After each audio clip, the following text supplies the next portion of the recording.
राधे राधे मित्रों, आज के वीडियो में देखने वाले हैं अष्टावक्र गीता।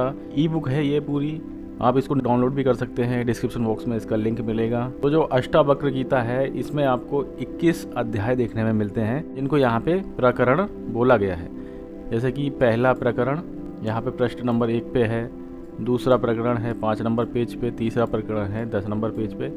इसी प्रकार ये टोटल आपको 21 प्रकरण मिलते हैं, यानी कि 21 अध्याय हैं, जिनकी पृष्ठ संख्या सबके सामने यहाँ पे अंकित की गई है। तो इस प्रकार से ये अष्टावक्र गीता मिल जाती है। तो अब देखिए, शुरुआत करते हैं पहले प्रकरण से। तो पहला प्रकरण की अगर बात की जाए, यहाँ पे देखिए महर्षि अष्टावक्र जी राजा जनक को उनके महल में उपदेश दे रहे हैं। पहला प्रकरण यानी पहला अध्याय है, उसमें महर्षि अष्टावक्र राजा जनक को समझाते हैं कि तुम देह नहीं हो, आत्मा हो। तो ये उपदेश उनके द्वारा दिया गया है। तो सबसे पहला जनक उवाच है, यानी जनक जी पूछते हैं कि हे प्रभु महर्षि अष्टावक्र जी, ज्ञान प्राप्ति का क्या उपाय है? मेरी मुक्ति किस प्रकार होगी? वैराग्य कैसे प्राप्त होता है? आप कृपा करके मुझे बतलाइए। तब अष्टावक्र जी का कहना होता है, यानी अष्टावक्र जी का उवाच है कि हे तात जनक जी, यदि तुम मुक्ति चाहते हो तो विषयों को विष के समान छोड़ दो और क्षमा, सरलता, दया, संतोष एवं सत्य का अमृत के समान सेवन करो। तुम ना तो पृथ्वी हो, ना जल हो, ना अग्नि हो, ना वायु हो और ना ही आकाश हो। मुक्ति के लिए तुम अपने आप को इन सबका चित स्वरूप साक्षी समझो। यदि तुम देह को अलग करके अपने चित स्वरूप में शांत होकर स्थित हो जाओ तो अभी तत्काल तुम सुखी, शांत और बंधन मुक्त हो जाओगे। तो इस प्रकार से देखिए प्रथम अध्याय यहाँ पे चलता है।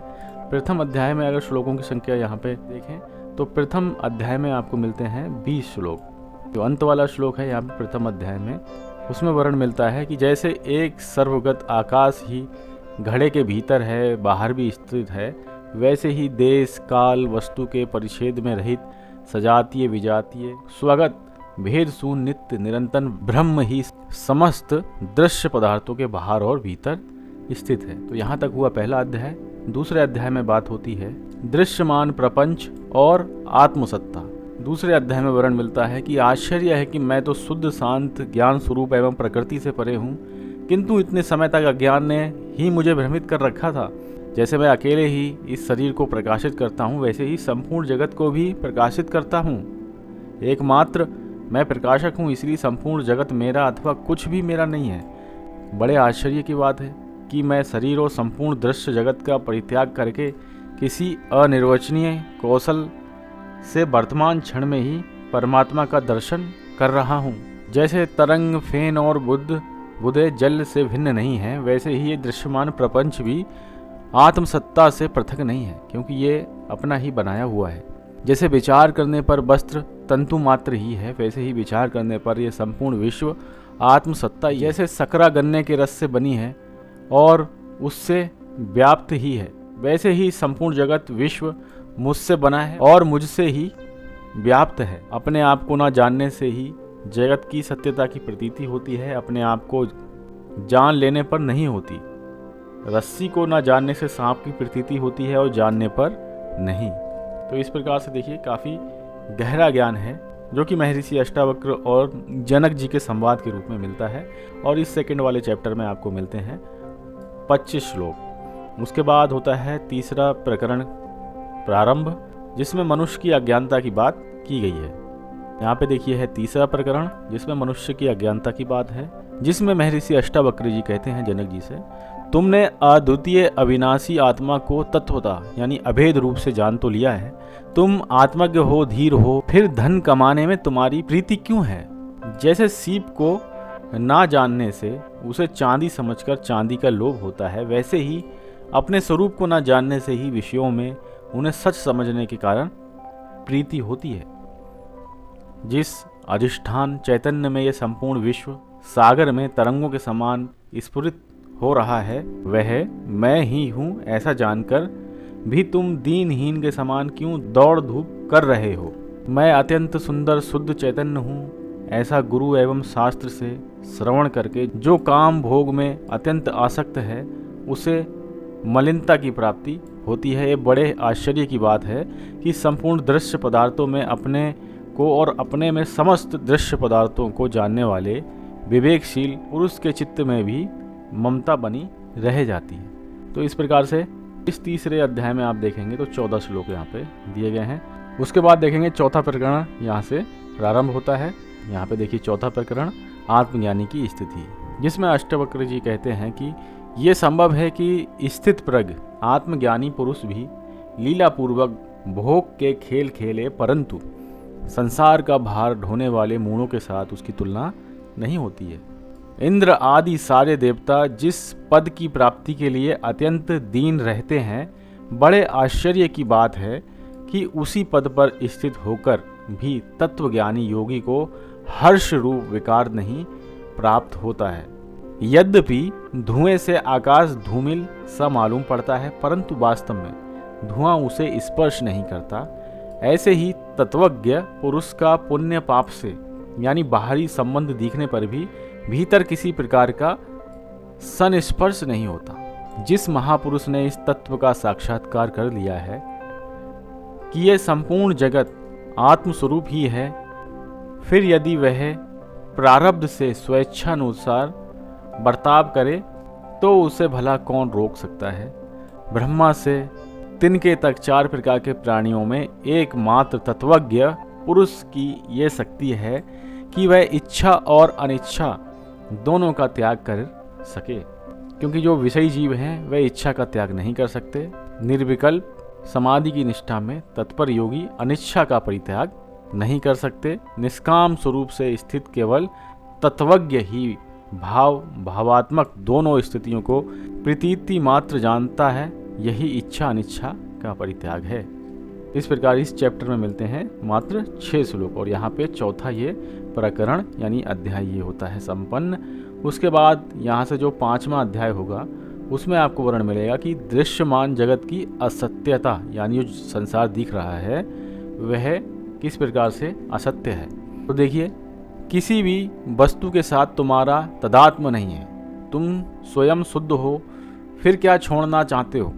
व्यष्टि आदि समष्टि शरीर को इसी प्रकार विचार के द्वारा छोड़ते हुए तुम मुक्त हो जाओ। जैसे समुद्र से बुलबुले उठते हैं, वैसे ही तुमसे ये दृश्य पदार्थ उदय हो रहे हैं। इस प्रकार एकमात्र आत्मसत्ता को ही जानकर तुम मुक्त हो जाओ। यद्यपि जगत प्रत्यक्ष दिख रहा है, तथापि तुम्हारे शुद्ध स्वरूप में इसका अस्तित्व नहीं है।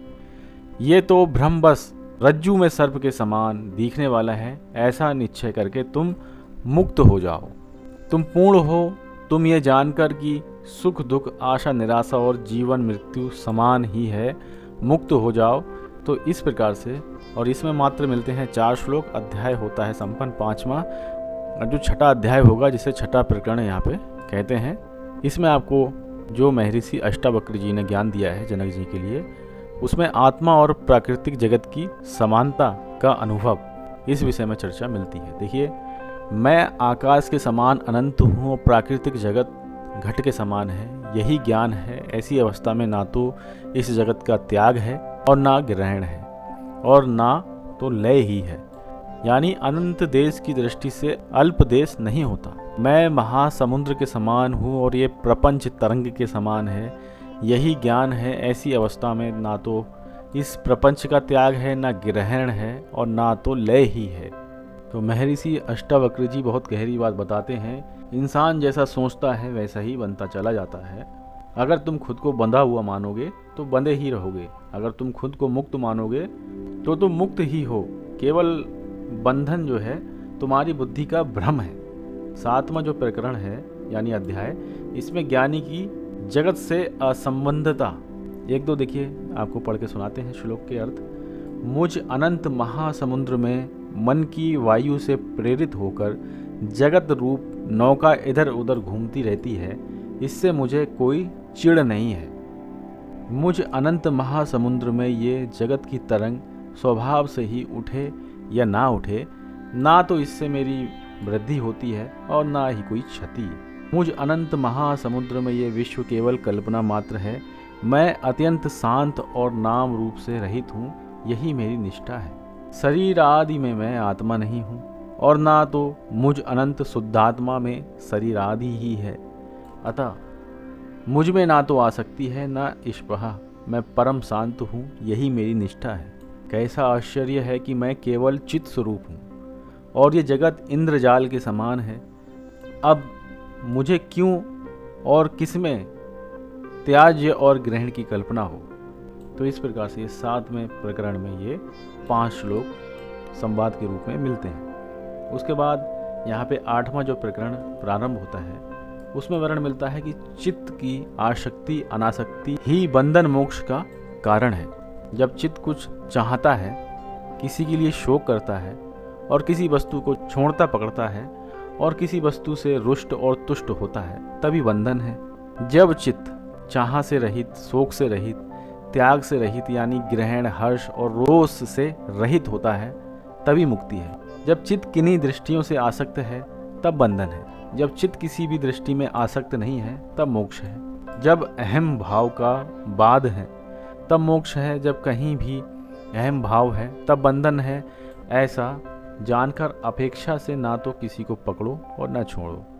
तो ये प्रकरण 8 यहाँ पे संपन्न होता है। बहुत ही गहरी बात यहाँ पे बताई गई है। मात्र 4 श्लोक यहाँ पे संवाद के रूप में मिलते हैं। उसके बाद देखिए 9वां जो प्रकरण है, यहाँ पे वासना ही सुख दुख आदि द्वंद्वों का कारण है, जिसमें महर्षि अष्टावक्र जी राजा जनक जी को उनके महल में समझाते हैं, ये किया या ये नहीं किया, ये द्वंद्व कब किसके शांत हुए हैं, यानी कभी किसी के नहीं। ऐसा जानकर निर्वेद से त्याग परायण हो जाओ, कोई व्रत मत लो।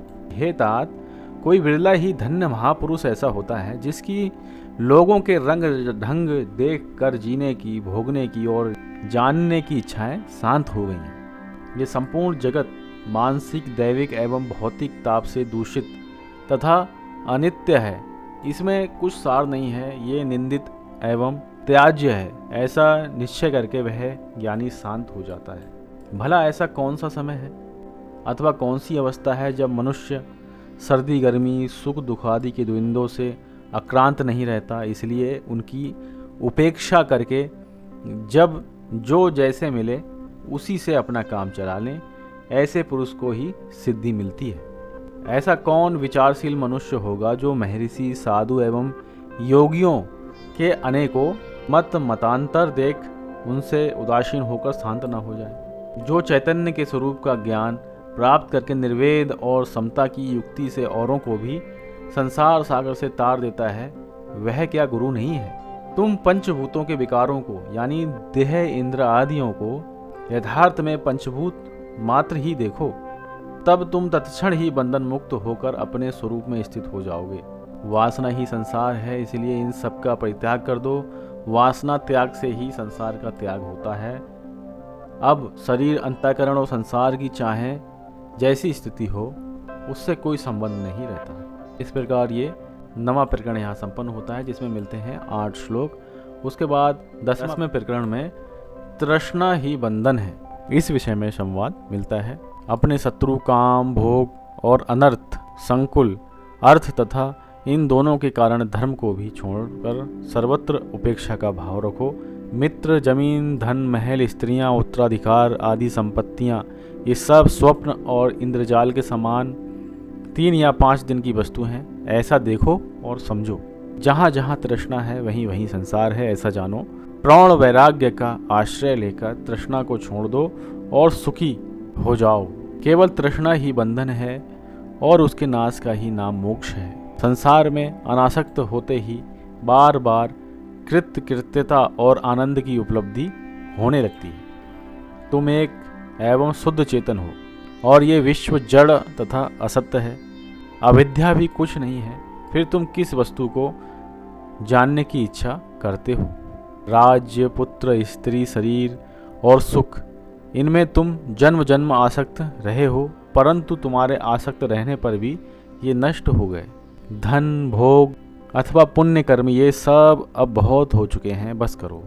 इस संसार के घोर जंगल में इन साधनों से मन को शांति नहीं मिलती। ना जाने कितने जन्मों तक तुमने शरीर, मन एवं वाणी से परिश्रम और क्लेश पद कर्मों का अनुष्ठान किया है, अब तो उनसे उपराम हो जाओ। इस प्रकार 8 श्लोक मिलते हैं इस 10वें अध्याय यानी 10वें प्रकरण में। उसके बाद 11वां प्रकरण यहाँ से होता है प्रारंभ, जिसमें विषय है शांति प्राप्ति के उपाय।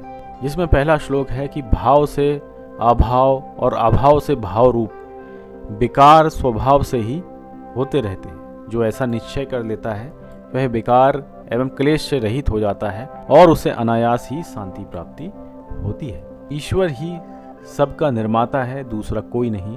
जो ऐसा निश्चय कर लेता है उसकी सारी आशाएं भीतर ही गल जाती हैं, वह शांत हो जाता है और उसकी कहीं भी आसक्ति नहीं होती। समय पर आपत्तियां और संपत्तियां दैव यानी प्रारब्ध से होती हैं। ऐसा जो निश्चय कर लेता है वह सदा तृप्त रहता है, उसकी इंद्रियां सदा स्वस्थ रहती हैं।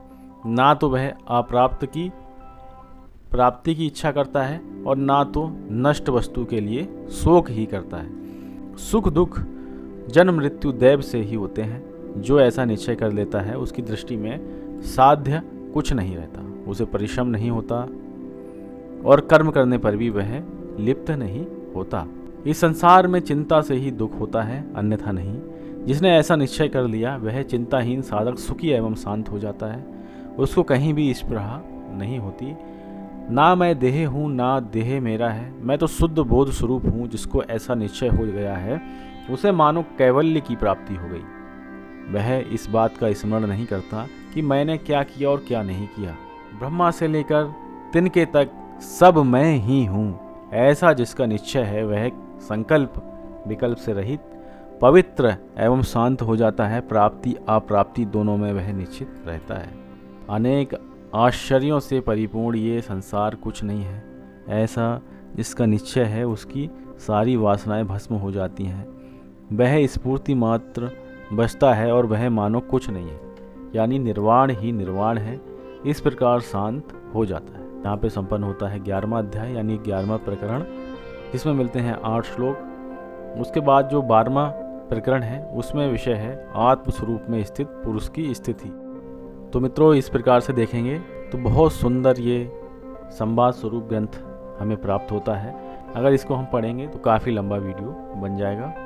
अगर आप में से किसी की इच्छा रही तो सभी अध्यायों को पृथक पृथक सरल भाषा में समझाते हुए चलेंगे। अभी के लिए लास्ट वाले चैप्टर पे चलते हैं। तो अब हम आ चुके हैं बिल्कुल लास्ट वाले अध्याय पे, जो कि है 21वां प्रकरण यानी कि 21वां अध्याय, और जिसमें हमें अष्टावक्र गीता के प्रकरणों के नाम और उनकी श्लोक संख्या बताई गई है। अष्टावक्र गीता के जो प्रकरण हैं यानी अध्याय हैं उनके नाम क्या हैं, उनकी श्लोक संख्या कितनी है, उनके विषय में जानकारी मिलती है। देखिए पहले श्लोक में बताया गया है कि इस 21वें प्रकरण में ग्रंथ की श्लोक संख्या और विषय दिखाए गए हैं। उपदेश नामक प्रथम प्रकरण में 20 श्लोक हैं। शिष्योक्त आत्मानुभव नामक द्वितीय प्रकरण में 25 श्लोक हैं। उसके बाद जो तृतीय प्रकरण है जिसका नाम है आक्षेपोपदेश नामक तृतीय प्रकरण में 14 श्लोक हैं।